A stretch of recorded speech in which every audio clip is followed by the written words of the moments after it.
espérons que près de 30% de nos énergies seront justement générées par des ressources renouvelables.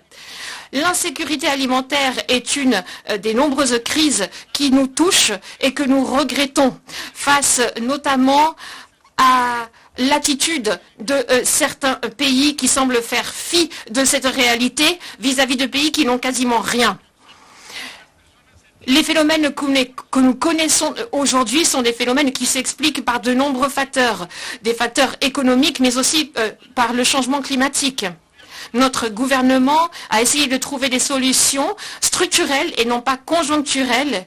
Et seul l'avenir pourra essayer d'équilibrer un petit peu ces phénomènes de migration irrégulière. Nous avons d'ailleurs investi pour essayer de générer des emplois et pour répondre aux besoins des populations. Nous avons également légiféré afin de mettre en avant le tissu social, mais ce sont des efforts que nous devons consentir tous ensemble.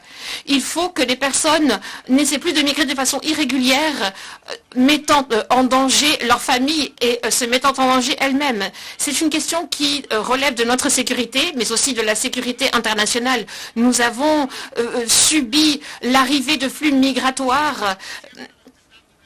Nous sommes confrontés à ce problème, mais nous essayons de prêter main forte à de nombreuses personnes en respectant les droits humains. Et nous avons adopté la législation de lutte contre la traite des personnes, délit transnational, reconnu de tous. Et nous avons justement appelé de nos voeux une aide de la part des gouvernements de la région de Alba pour trouver des solutions adaptées à l'immigration irrégulière et à des investissements idoines. Monsieur le Président, Mesdames et Messieurs les représentants, nous sommes à une croisée des chemins. Et si nous trouvons des solutions ciblées, nous arriverons à résoudre des problématiques comme l'insécurité régionale et transnationale. Nous continuons de lutter contre le trafic de stupéfiants et nous avons d'ailleurs appelé les pays consommateurs qui sont à l'origine du blanchiment d'argent à faire quelque chose. Il faut absolument que les structures financières de ces organisations soient démantelées pour mettre un terme à ce crime, à défaut de quoi ces derniers continueront de constituer une menace pour nous et nos pays. La souveraineté des États est essentielle aux bonnes relations bilatérales et multilatérales. Indépendamment de la taille des pays en question, les relations doivent se fonder sur un traitement respectueux des uns et des autres. Aucun pays, aucune organisation, aucune enceinte multilatérale ne devrait s'ingérer dans les affaires internes d'un autre pays. Mais non, ça n'est pas toujours comme ça, nous le savons. Monsieur le Président, à l'échelle de la planète tout entière, nous faisons face à de nombreuses crises. Et fort malheureusement, certaines de ces crises sont causées par la même volonté humaine, celle de nier au respect des autres. Cette organisation doit taper du poing sur la table et doit éviter qu'il y ait encore davantage d'affrontements. Les nations sont les tuteurs du droit international. Elles sont censées le protéger. Elles sont censées façonner la paix entre les États. Mais elles ne parviendront à rien si nous autres, représentants des États, ne nous engageons pas à respecter le droit international et ne nous engageons pas à juguler nos divergences de façon pacifique par le biais du dialogue et de la négociation, en respectant la négociation et l'état de droit. Aujourd'hui, nous voyons que les migrants, les réfugiés font l'objet de discrimination. Nous faisons face à des réalités auxquelles nous n'avions pas fait face depuis la fin de la Deuxième Guerre mondiale. Nous sommes les témoins de l'utilisation de la force par un État contre un autre, et ce, sous prétexte d'idéologie, de position politique, une volonté de refus de la démocratie en tant que système. Nous faisons face à des violations massives des droits de l'homme. Dans ce contexte, le Guatemala appelle le monde entier à exhorter la Russie à mettre un terme à cette agression en Ukraine. Il faut que cette guerre cesse. Ce conflit en Ukraine ne peut plus se poursuivre. Je me suis rendue en Ukraine. J'ai vu ce qu'il s'y passait. Nous ne pouvons pas nous permettre que ce genre de conflit se produise dans un autre pays. J'ai vu les horaires de la guerre et je me dis ouvertement contre la guerre en Ukraine ou partout ailleurs dans le monde. Lors de ma visite officielle en Ukraine, eh bien, j'ai pu voir ce qu'il se passait sur le terrain. J'ai vu la précarité des familles et des populations civiles sans défense qui subissaient les foudres d'une force militaire et de bombardements constants. La paix, ça ne veut pas dire absence de guerre. Les États, alors l'orateur se reprend, l'organisation donc des États qui doit œuvrer pour le bien-être des nations et entre les nations doit justement faire de cet objectif une réalité.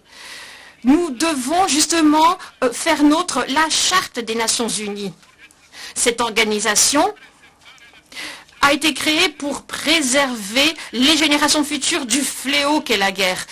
Elle existe pour que nous redisions notre foi dans l'humanité, dans la personne humaine, dans l'égalité entre les hommes et les femmes, mais avant toute chose, entre les petites et les grandes nations. Cette charte implique de nous que nous aspirions à la justice et que nous respections nos obligations conformément aux traités et aux autres instruments des droits de l'homme. La charte stipule également que nous devons être tolérants, que nous devons coexister dans la paix et la solidarité, que nous devons conjuguer nos efforts pour maintenir la paix et la sécurité internationale. Face à la réalité actuelle dans le monde, eh bien, il est urgent que nous nous souvenions tous de ces principes et de ces postulats qui sont les pères fondateurs de cette organisation. Nous devons faire fond sur l'ancêtre qui est la nôtre pour débloquer davantage de ressources et pour tout mettre en œuvre pour remédier à ces problèmes. Le Conseil de sécurité doit être réformé immédiatement afin de garantir au monde le respect de la souveraineté, de l'intégrité territoriale et de l'autodétermination des peuples. Le Conseil de sécurité doit avant toute chose nous garantir la paix. Le Guatemala est un pays qui par nature est pacifiste. Et il souhaite que le Conseil de sécurité s'acquitte de sa responsabilité et qu'il laisse de côté toute motivation politique ou idéologique.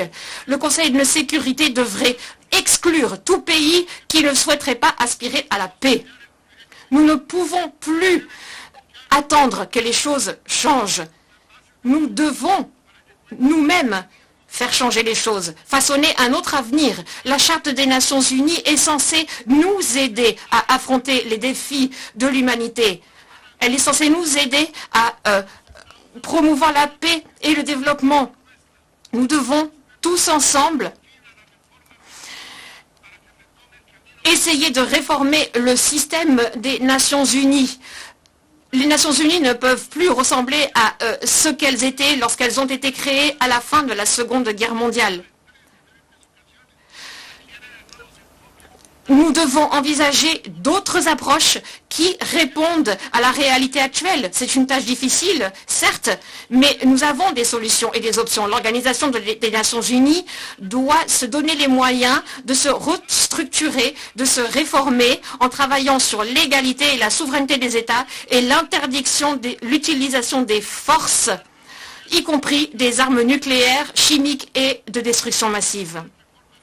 Des réformes doivent donc s'appliquer aux Nations Unies et au Conseil de sécurité parce que notre organisation doit respecter la charte et l'ordre mondial. La majorité des pays du monde sont des pays pacifistes et démocratiques. Et je suis certain qu'ils sont désireux de mettre un terme à cette pratique. Nous devons tous ensemble faire nôtre le multilatéralisme et nous donner la main pour affronter les défis auxquels nous faisons face. Nous devons promouvoir le développement et apporter des solutions pour relever les obstacles auxquels nous sommes confrontés.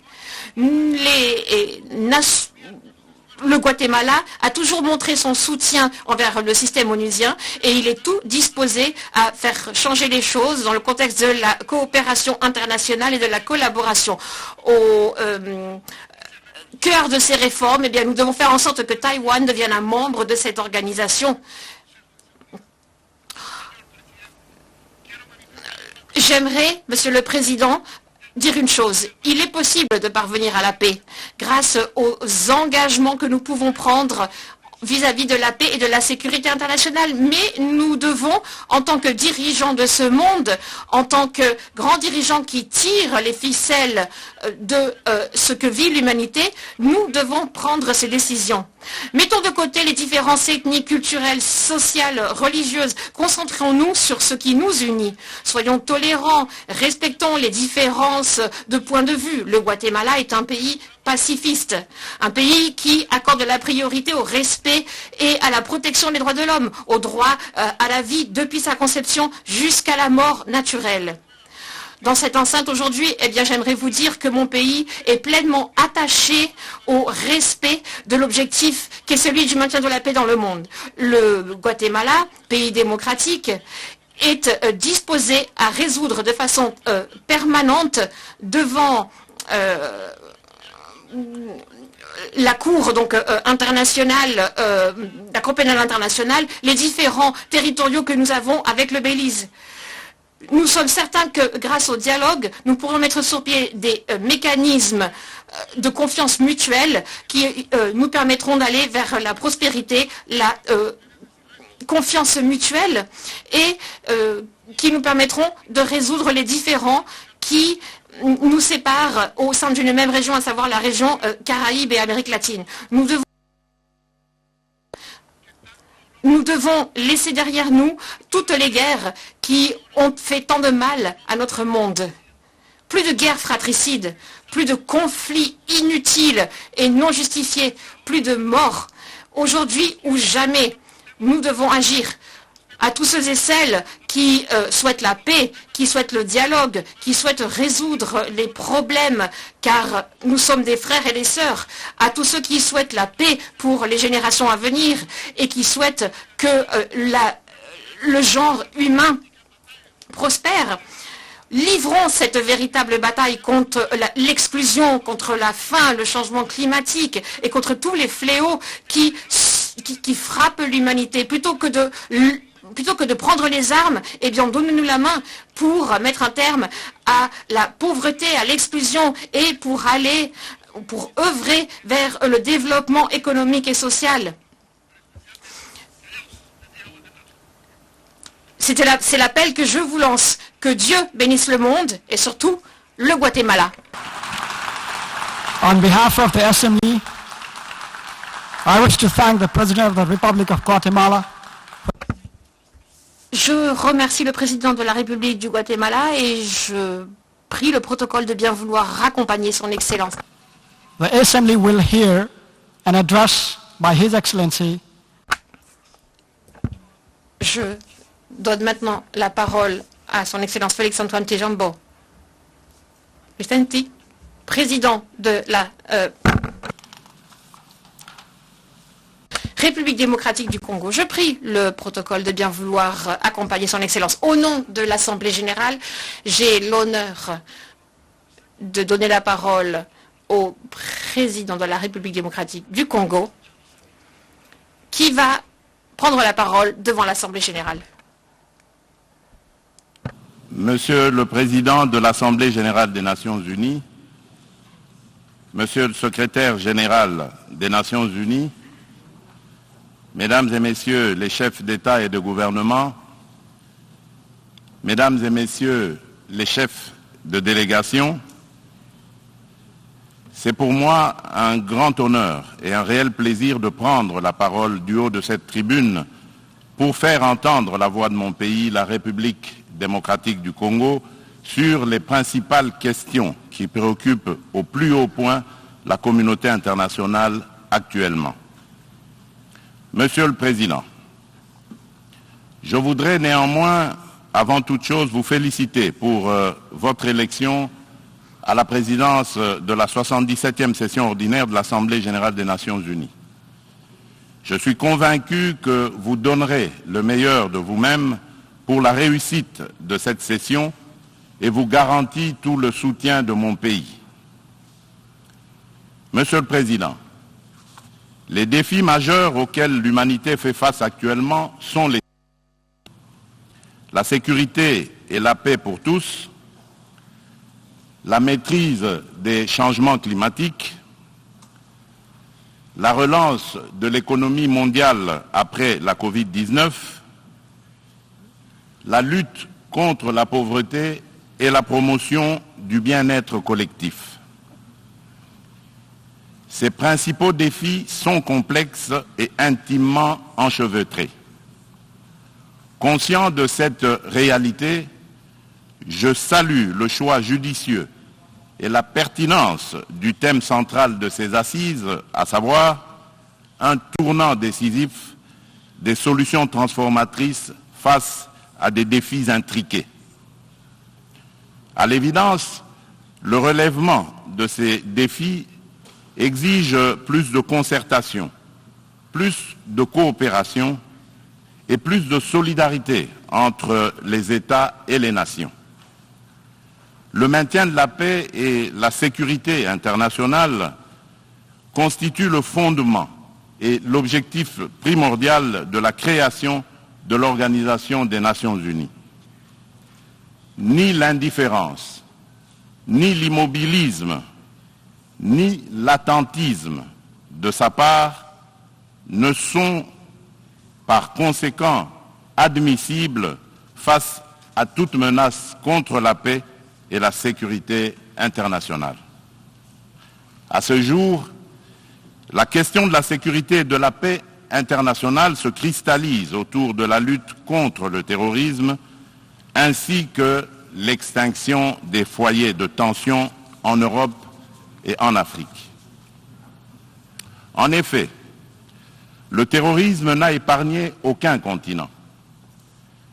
Après l'Asie, l'Europe occidentale, l'Amérique du Nord, il se métastase en Afrique, où il a allumé le feu à plusieurs endroits et notre continent en paye un lourd tribut.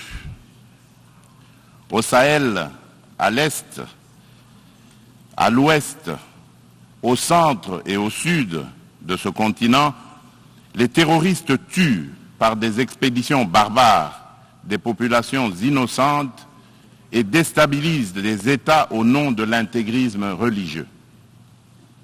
Certes, des progrès remarquables ont été accomplis au Moyen-Orient dans la lutte contre ce fléau qui a battu de l'aile. Cependant, ce fléau est loin de s'essouffler et encore moins d'être éradiqué de notre planète. C'est pourquoi la République démocratique du Congo, une des victimes africaines de ce terrorisme, est membre de la coalition globale contre l'État islamique, interpelle les Nations unies et les exhorte à s'impliquer activement dans la mise en œuvre des recommandations de cette coalition et de celles du processus d'Aqaba.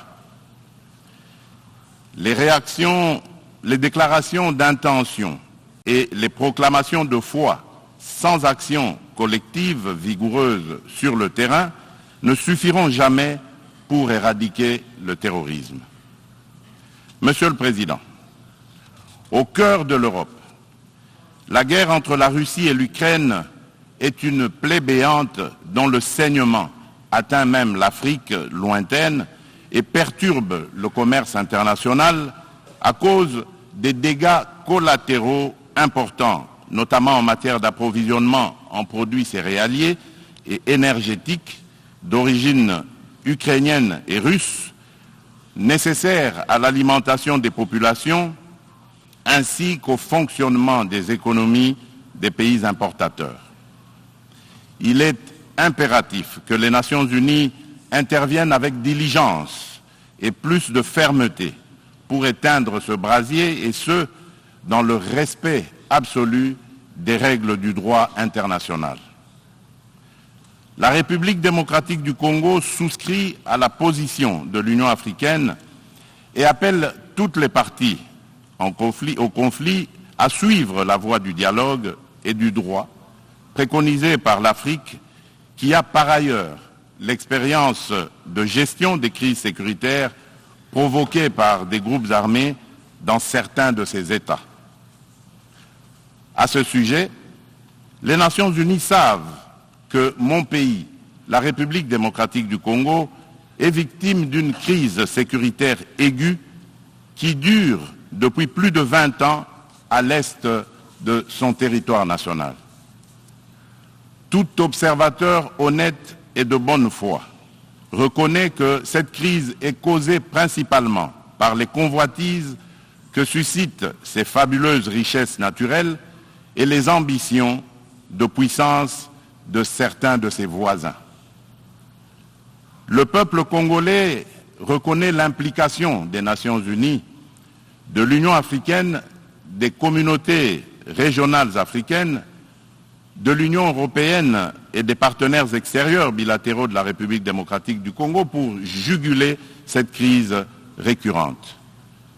Il leur en est reconnaissant et s'incline devant le sacrifice de vaillants soldats de la paix qui ont perdu leur vie au front de la défense des idéaux de paix et de justice. Cependant, en dépit des efforts internes inlassables, de la présence militaire massive de l'ONU au Congo et de son soutien diplomatique pendant 23 ans, le mal sécuritaire continue à ronger mon pays. Afin d'éradiquer définitivement l'insécurité, restaurer une paix durable et assurer la stabilité à l'est de la République démocratique du Congo, plusieurs accords ont été signés avec les groupes armés et même avec les pays voisins, sous la garantie de la communauté internationale. Des mécanismes nationaux et internationaux ont été créés. Toutes ces perspectives de règlement définitif du conflit de quelques mois. Vite, l'architecture s'est fissurée et l'édifice s'est écroulé. Et on recommence toujours avec les mêmes tragédies.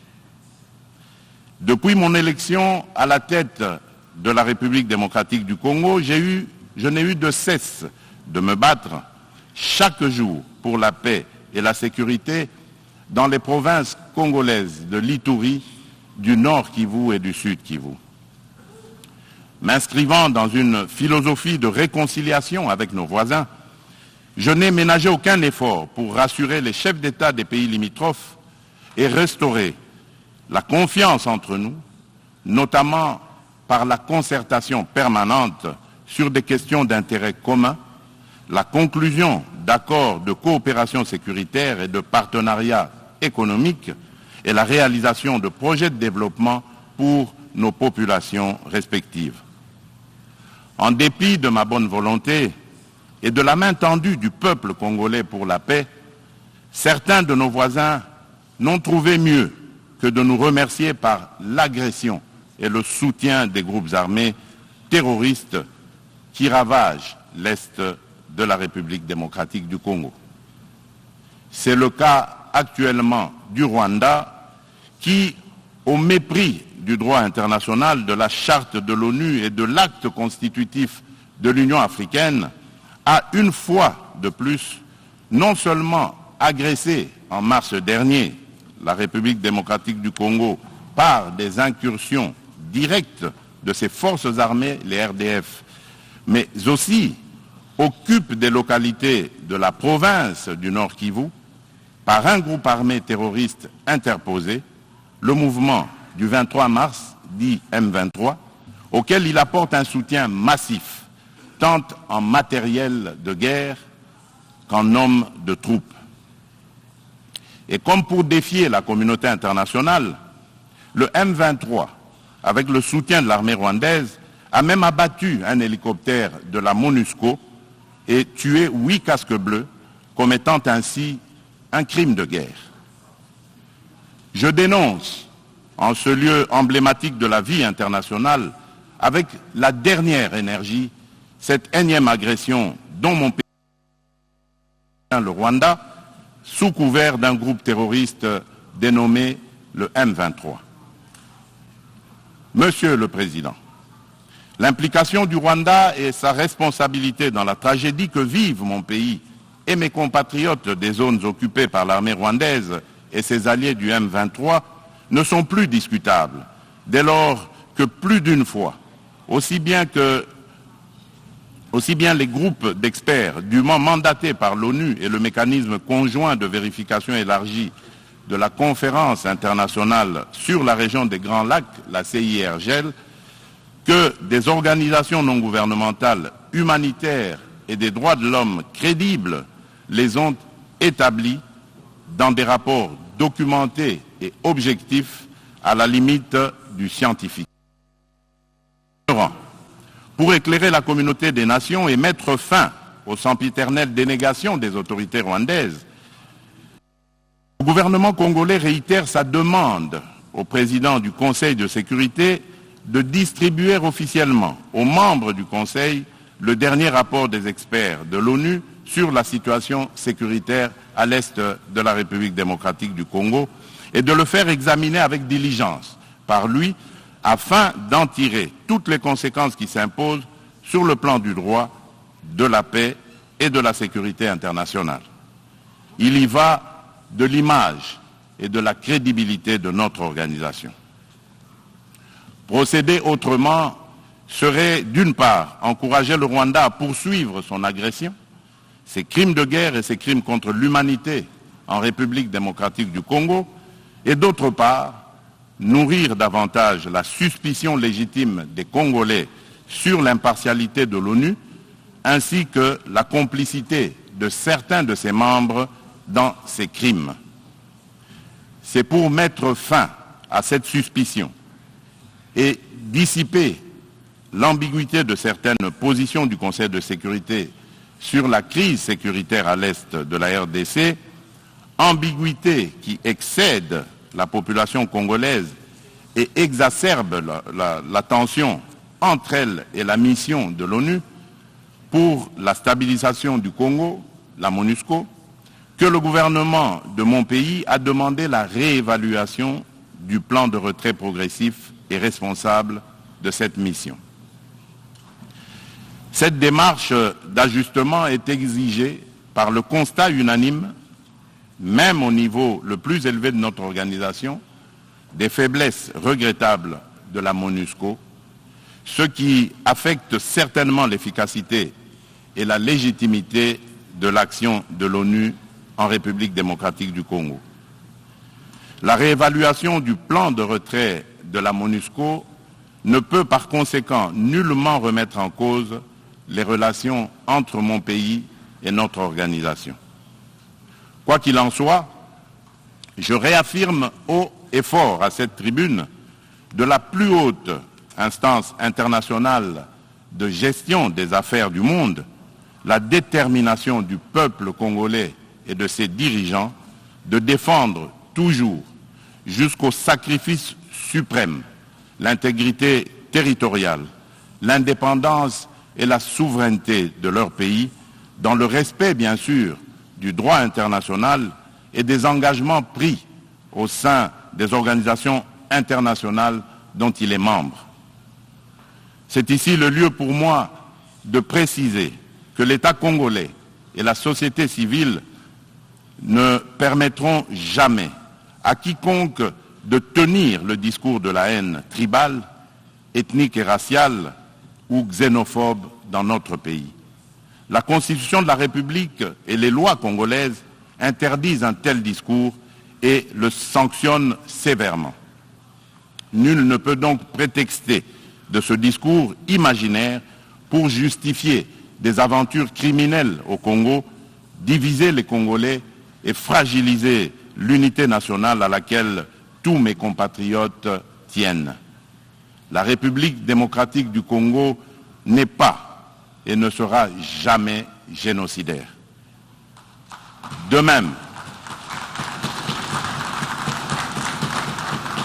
même, je soutiens que la prétendue collaboration que certains officiels congolais entretiendraient avec les opposants rwandais des forces démocratiques pour la libération du Rwanda, les FDLR, dont se servent les dirigeants rwandais pour justifier les agressions répétées de la RDC, est un alibi qui n'est corroboré par aucun fait avéré sur le terrain. En effet, les FDLR ont été décapités et réduits à néant par les forces armées de la République démocratique du Congo, les FARDC, en étroite collaboration avec l'armée rwandaise dans le cadre des opérations conjointes menées il y a quelques années. La République démocratique du Congo a en outre rapatrié plusieurs éléments des FDLR et leurs familles. Dès lors, les Congolais se demandent de quel FDLR parle-t-on? Quel est le mètre carré du territoire rwandais occupé par ces fantomatiques FDLR? À quel lieu précis du sol rwandais a-t-on jamais vu un jour un soldat congolais? Quoi qu'il en soit, la République démocratique du Congo reste disponible pour toute action répressive contre tout groupe armé qui tenterait de troubler la paix et la sécurité dans un pays voisin et dans la région des Grands Lacs. Monsieur le Président, le peuple congolais demande aux Nations Unies, à l'Union africaine, aux communautés régionales africaines et du Congo, de ne plus se fier aux dénégations éhontées des autorités rwandaises et de contribuer plutôt au rétablissement de la sécurité, à la construction d'une paix durable et à la création de conditions nécessaires à une coopération fructueuse dans la région des Grands Lacs et pour le bien de tous. À cet effet, il est nécessaire de voir ceci. 1. Rendre effectif le retrait immédiat du M23 des localités occupées, le retour des déplacés congolais de ces localités à leur domicile et la cessation sans condition du soutien de l'armée rwandaise à ce groupe terroriste, selon l'esprit et la lettre de la feuille de route de Luanda, convenue entre la République démocratique du Congo et le Rwanda, ainsi que des déclarations successives du Conseil de sécurité de l'ONU, du Conseil de paix et de sécurité de l'Union africaine, de la Communauté d'Afrique de l'Est, la CAE, et de la Communauté pour le développement de l'Afrique australe, la SADC. 2. Multiplier les pressions sur le Rwanda et le M23, dont les dirigeants sont du reste sous sanction de l'ONU, et montrer plus de fermeté à leur égard pour qu'ils respectent les positions prises par les organisations internationales précitées. 3.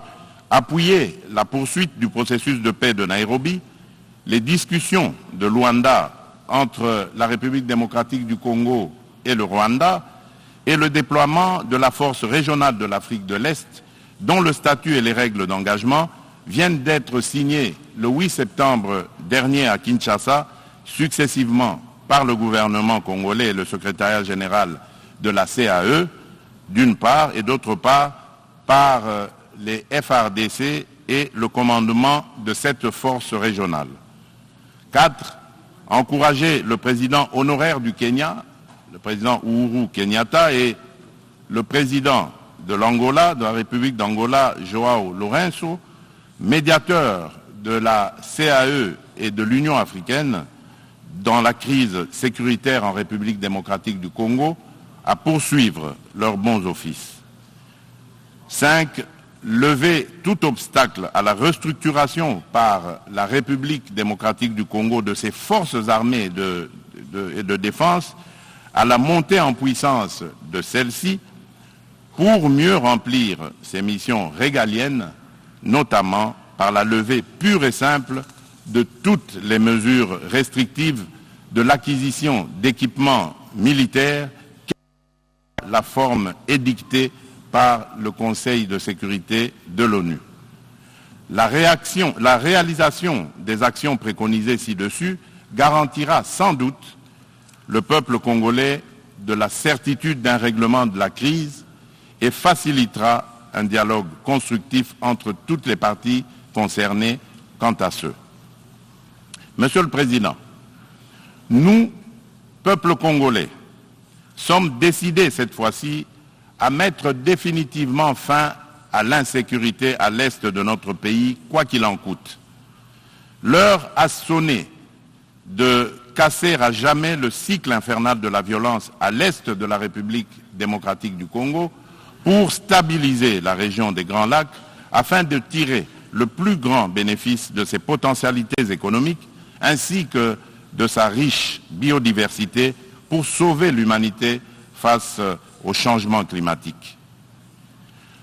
La gestion de ces changements pose deux problèmes fondamentaux, à savoir la mise en œuvre d'instruments juridiques et financiers issus de négociations internationales, en particulier dans le cadre des différentes conférences des parties à l'accord des Nations Unies sur le climat, la COP, et la transition énergétique. Il est temps, d'une part, de mettre fin à l'exécution sélective des engagements souscrits par les pollueurs et d'autre part, de compenser au nom de la justice climatique les efforts fournis par les pays moins pollueurs, dont ceux de l'Afrique, pour préserver l'environnement dans l'intérêt de toute notre planète. Quant à la transition énergétique, l'Afrique regorge suffisamment de sources d'énergie renouvelables et de matières premières susceptibles de contribuer à la mobilisation des alternatives crédibles à la double crise énergétique et écologique. De ce point de vue, il est important de relever que la République démocratique du Congo compte parmi les principaux producteurs de minerais stratégiques essentiels à la transition énergétique et à la décarbonisation du secteur des transports, dont notamment le cobalt, le lithium, le nickel ainsi que le manganèse. Mon pays s'est fixé comme objectif de produire proprement les 10 minerais à cette fin. C'est dans cette perspective que la République de Zambie et la République démocratique du Congo ont signé le 29 avril de cette année un accord relatif à la mise en place d'une chaîne de valeur dans le secteur de batteries électriques et des énergies propres. Il va sans dire, au vu de l'importance des investissements que requiert la réalisation d'un tel projet, que l'implication des partenaires est particulièrement indispensable, notamment en termes d'apport en capitaux et en technologies adaptées. En outre, afin de soutenir le programme de transformation verte des économies sur le continent africain et de rencontrer la demande d'énergie croissante dans le monde, mon pays a pris l'option de valoriser son immense potentiel en matière d'énergie renouvelable, dont l'hydroélectricité, le solaire, la géothermie et l'exploitation de ces gisements gaziers. De ce fait, la République démocratique du Congo se présente comme un atout à la réalisation de l'agenda 2063 de l'Union africaine à travers la mise en œuvre du projet Grand Inga, lequel pourrait également s'avérer bénéfique pour une partie de l'Europe et du Moyen-Orient. C'est dans cette perspective qu'elle est heureuse d'abriter les travaux préparatoires de la 27e conférence des parties sur le climat, la pré-COP 27, le mois prochain. Monsieur le Président, je saisis cette opportunité pour apporter de la lumière sur le volet environnemental de l'appel d'offres lancé le 28 juillet dernier par mon pays pour l'exploration de ces 27 blocs pétroliers et 3 blocs gaziers, appel qui semble faire inutilement polémique sur la place publique internationale. À ce sujet, il convient de rappeler qu'aucun instrument juridique international pertinent ratifié par la République démocratique du Congo ne lui interdit d'exploiter ses ressources naturelles pour cause de protection de l'environnement ou par crainte de l'aggravation du réchauffement de la planète. Ensuite, l'accord de Paris de 2015 reconnaît aux pays en voie de développement le droit d'émettre le CO2 pour le développement, mais en prenant des précautions pour le climat mondial à travers leur contribution déterminée à l'échelle nationale, la CDN. Ainsi, Le gouvernement de la République démocratique du Congo s'est fixé comme objectif d'exploiter, dans le respect des normes environnementales, les ressources naturelles du pays et de les transformer localement pour leur donner de la valeur ajoutée et booster l'économie nationale, notamment par la création des richesses liquides et des emplois afin d'améliorer les conditions de vie des populations congolaises. Stratégies et mesures adéquates ont été adoptées et prises pour éviter des impacts négatifs sur l'environnement. Elle prévoit, à l'instar d'autres pays d'Afrique et d'Europe qui ont relevé ce défi, l'exercice de contrôles gouvernementaux efficaces. Il est question pour la République démocratique du Congo d'atteindre ses objectifs économiques et sociaux en préservant ses forêts et en continuant de demeurer le pays solution pour la lutte contre le réchauffement climatique. Mon pays reste ouvert à la coopération avec tout partenaire disposé à l'aider à l'atteindre ses objectifs. Sur le plan économique, le pari à gagner est celui de donner les chances de redressement aux économies des pays affaiblis par les effets collatéraux des changements climatiques et du coronavirus, afin de promouvoir une croissance économique mondiale équilibrée et de stopper l'aggravation de la pauvreté dans les pays en développement. Nous ne pouvons pas relever ce défi sans des efforts internes de bonne gouvernance au niveau national, ni investissement productif des richesses, ni transfert réel des ressources financières suffisantes à ceux qui en ont besoin.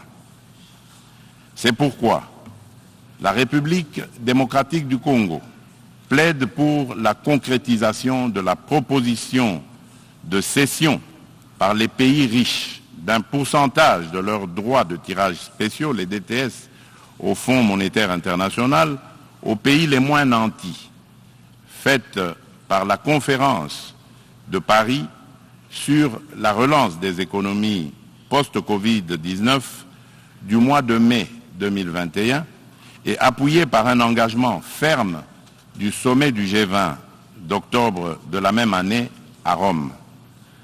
En tout cas, toute facilité d'accès aux ressources additionnelles en faveur des pays éprouvés par les changements climatiques et la Covid-19 sera la bienvenue. De même, l'allègement du fardeau de la dette des pays à faible revenu devra demeurer une préoccupation permanente qu'il convient d'intégrer dans une approche globale de solidarité internationale. Pour sa part, en dépit de la conjoncture économique mondiale difficile par suite des effets pervers de la pandémie de Covid-19, la République démocratique du Congo a enregistré des progrès remarquables en termes de croissance économique. Le rythme de création de richesses s'est accéléré en 2021 grâce particulièrement au dynamisme du secteur minier dont la croissance de la production est passée de 1% en 2019 à 10,1% en 2021 par suite de la bonne tenue des cours du cuivre et du cobalt sur le marché international. Le taux d'inflation et celui de change du franc congolais sont restés relativement stables. Aussi, le Conseil d'administration du Fonds monétaire international a-t-il conclu favorablement la deuxième revue du programme soutenu par la facilité élargie de crédit. Le Fonds monétaire international a exprimé son satisfecit sur les politiques macroéconomiques prudentes adoptées par le gouvernement de la République démocratique du Congo. Nous poursuivrons inlassablement ces politiques et l'effort d'amélioration du climat des affaires en cours pour promouvoir les investissements privés et les activités économiques en général. Monsieur le Président, la solidarité et la justice dans les relations entre les nations ont toujours été des facteurs de paix et de sécurité mutuelle car elles rapprochent les hommes et créent des liens d'interdépendance entre eux. À cet effet, la lutte contre la pauvreté et la promotion du bien-être collectif sont des digues puissantes contre les conflits sociaux et les tensions entre les peuples. C'est pourquoi la République démocratique du Congo se félicite de l'action collective menée par la communauté internationale contre la Covid-19 et salue l'initiative des États-Unis d'Amérique, New Feed the Future, pour financer l'agriculture afin de combattre la faim et l'insécurité alimentaire en Afrique par suite de la crise russo-ukrainienne et dont la République démocratique du Congo, mon pays, est parmi les pays africains bénéficiaires, pour ne citer que ces cas les plus actuels. Mon pays appelle à de telles actions et initiatives et non seulement contribue à résoudre les problèmes de survie au quotidien et à créer des emplois accessibles au plus grand nombre, mais aussi distribue des revenus et du pouvoir d'achat à la base. En revanche, solidarité et de la justice internationale, nous nous posons des questions sur le maintien des sanctions contre le peuple du Zimbabwe, des sanctions qui de plus datent de l'époque du défunt président Robert Mugabe. Pourquoi notre organisation est-elle si silencieuse et si indifférente à la limite du crime contre un peuple innocent? En ma qualité de président en exercice de la Communauté pour le développement de l'Afrique australe, la SADC, je lance un appel pressant aux Nations Unies de mettre tout en œuvre pour obtenir la levée immédiate des sanctions contre la République du Zimbabwe et son peuple.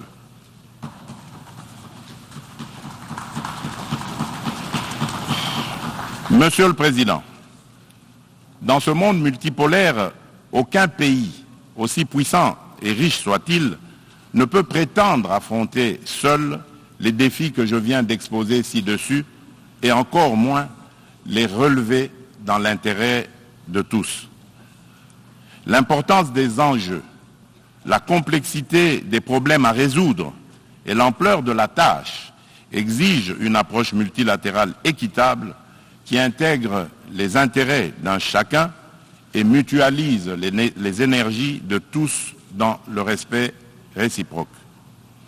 C'est pourquoi la République démocratique du Congo continue à penser qu'il est indispensable de mieux structurer le multilatéralisme et de l'enrichir dans l'égalité de traitement et de toutes les parties prenantes afin de créer des espaces de dialogue et de coopération dont nous avons besoin pour assurer la paix et la sécurité internationale. C'est cela, l'Organisation des Nations Unies que nous voulons. Pour ce faire, il nous faut accorder le bénéfice de l'urgence à la réforme de l'ONU qui semble actuellement marquer le pas. Dans ce cadre, je me fais le devoir d'insister sur la nécessité de satisfaire la revendication légitime et juste de l'Afrique d'être représentée au sein du Conseil de sécurité de l'ONU par 2 sièges supplémentaires dans la catégorie des membres non permanents et par 2 autres dans celle des membres permanents avec les mêmes droits, y compris celui de veto, les mêmes privilèges et obligations que ceux des membres permanents actuels. C'est une question de justice à rendre à un continent, mieux à un pan entier de l'humanité dont le rôle ne cesse de s'accroître chaque jour davantage dans la conduite des affaires internationales. Nous, Africains, y tenons fermement. Monsieur le Président de l'Assemblée générale des Nations unies, Monsieur le Secrétaire général des Nations unies, Mesdames et Messieurs les chefs d'État et de gouvernement, Mesdames et Messieurs les chefs de délégation, pour terminer, permettez-moi de dire un mot sur la parité homme-femme. À ce propos, il y a lieu d'insister sur la nécessité de poursuivre les efforts en cours, tant au niveau international qu'à celui des États, pour créer des espaces d'égalité du genre et des opportunités de liberté et d'action pour la femme. Pour ce faire, l'implication des hommes dans les politiques de promotion du genre s'avère nécessaire parce que d'une part, l'homme partage la vie avec la femme et d'autre part, depuis des temps immémoriaux, pour des raisons diverses, l'homme s'est forgé une prééminence sur la femme qui lui confère une influence déterminante sur le destin de cette dernière. Nous devons mettre un terme à cette situation de fait.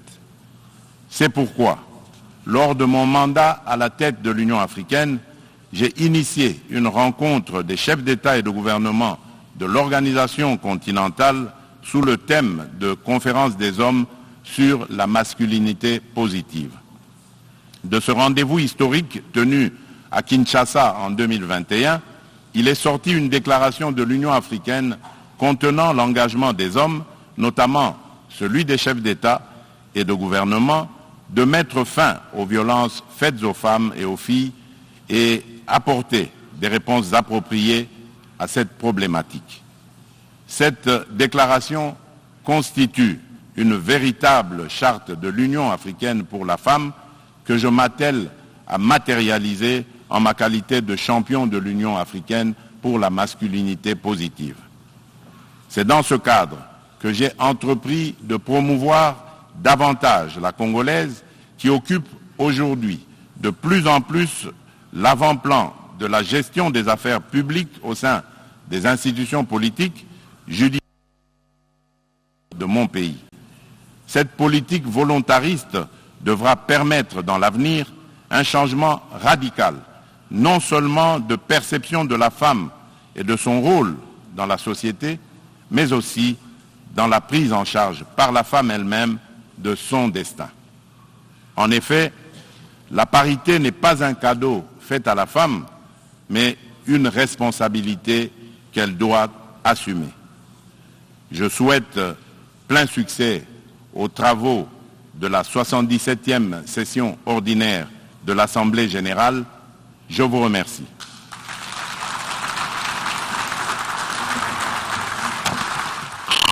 Au nom de l'Assemblée, je remercie le président de la République démocratique du Congo pour sa déclaration et je prie le protocole de bien vouloir accompagner son Excellence. L'Assemblée va maintenant écouter un discours de son Excellence Faustin Archange-Touadéla, président de la République centrafricaine. J'invite donc le protocole à bien vouloir accompagner son Excellence. Voilà, très chers téléspectateurs, la radio-télévision nationale congolaise est heureuse de vous proposer l'intégralité du discours du président de la République, Félix-Antoine Tshisekedi Tshilombo, à la tribune des Nations Unies à l'occasion de la 67e session de l'Assemblée générale des Nations Unies. Un discours qui a pris en tout et pour tout 38 minutes et Félix-Antoine Tshisekedi Tshilombo a évoqué beaucoup de sujets, mais les spécialistes en sociologie de la communication ont compris qu'il a consacré une part belle au dossier rwandais et sur ce dossier, il y avait un ton très ferme utilisé par le président de la République. Et ces mêmes spécialistes en sociologie de la communication ont compris que le comportemental, le gestuel et le paralangage communiquent un grand message par rapport à la parole. C'est la raison pour laquelle le chef de l'État a utilisé ce comportemental, ce paralangage et ce gestuel quand il a parlé surtout du dossier rwandais.